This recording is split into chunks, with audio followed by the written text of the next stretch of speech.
Hello there, people. Just wanted to touch base with you again. It's been quite a while since I made my last one, but to be able to talk about different values that we do have and the giftedness, our inner potential, it's sort of hidden on our issues that we can't seem to come out with the things that we have, and part of it is healing within yourself.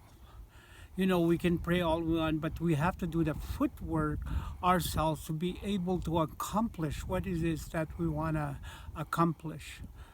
And by doing that, we need to see where we're stuck at. A lot of times, our emotion will reveal to us the heated feeling, the inner gutter heating feeling that we have sometimes. It gives us some sort of anxiety or confused feelings, confused emotions. And a lot of times we want to numb that. And by numbing it, we distract ourselves by going all the time. So, in that saying, sometimes we have to learn to meditate to see, okay, where am I going? What am I doing? What do I really want in life? You have to ask that question yourself in order for you to know as to where you want to go and what you want to do. You have every right to find what it is you're looking for, and you sure you can do it. I only have my grade 3 education. Never had a stitch of English till I was about 27. Yes, I knew bits and pieces, yes and no, and all of that. But the rest is I couldn't even write. Now today I had gone with my grade 3 education to university classes. I have some university classes because I found who I was. I started healing myself. I don't allow people to control me anymore as to what they've had before, like people that abused me physically, emotionally, and mentally, spiritually. I had to realize that I had to learn to let go. Letting go is not easy. We can tell people, you have to learn to let go. But again, those are just words. We have to bring ourselves back to where we need to be and nurture ourselves back to health and know that you have to love yourself. You have to know who you are.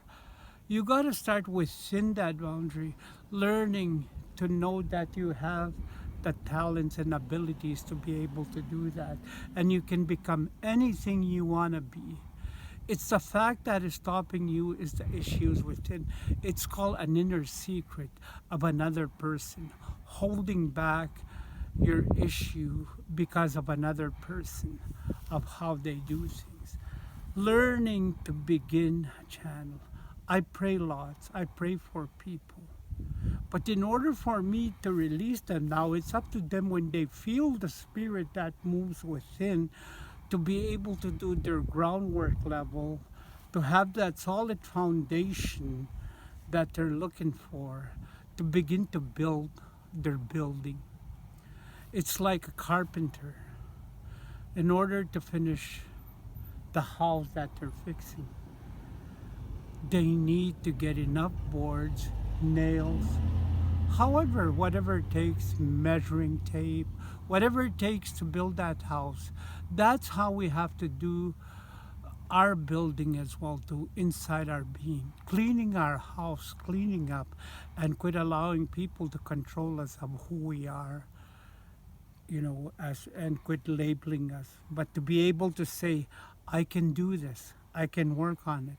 I can become the person that I want to be. Especially young people that have been rejected, neglected.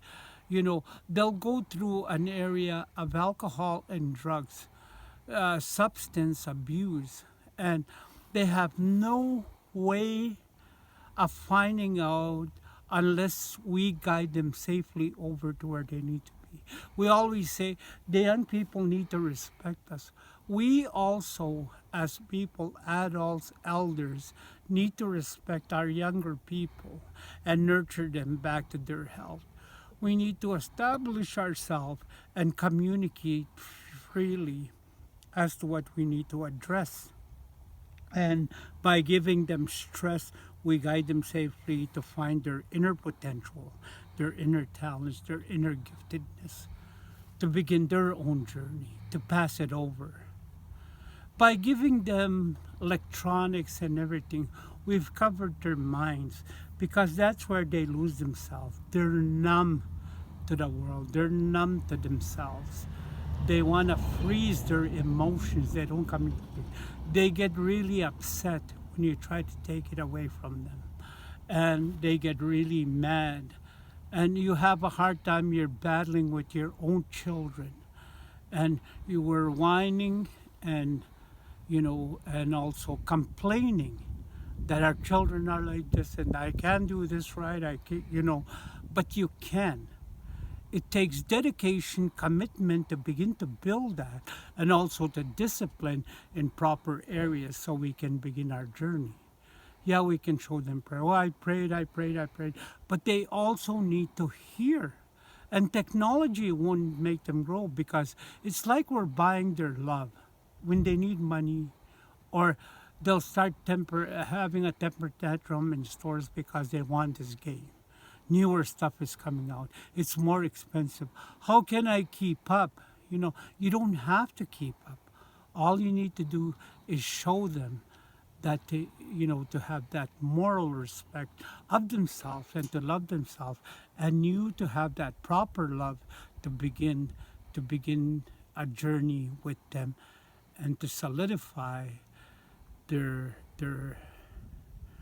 who they are and where they're going as well, to begin that. Because pretty soon our younger people are going to be leaders. What kind of leaders are we going to have? We don't show them or reveal to them the proper channels of growth or growing up, taking that responsibility. It's scary. We're scared of our own children sometimes. Oh, they'll get mad, they'll commit suicide. No, they won't.